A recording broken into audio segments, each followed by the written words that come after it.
প্রিয় দর্শক, আজ সন্ধ্যায় আমাদের আপ্যায়নের জন্য ভাবি রাখছেন আলু ডাল পুরি।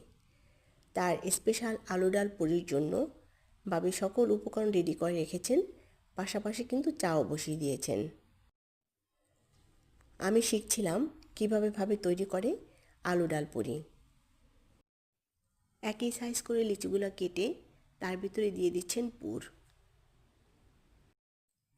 ভাবির এই স্পেশাল পুরি আমি মন দিয়ে দেখছিলাম। দর্শক, আপনারা চেষ্টা করলে পারবেন কত সহজভাবেই তৈরি করছেন আজকে পুরি। দেখবেন, যদি ভালো লাগে একটি লাইক দিবেন, কমেন্টস করবেন, সেই প্রত্যাশা। গরম গরম এই পুরি রেসিপি থেকে আজকের মতো বিদায় নিচ্ছি। ভালো থাকবেন সবাই। আল্লাহ হাফেজ। ধন্যবাদ সকলকে।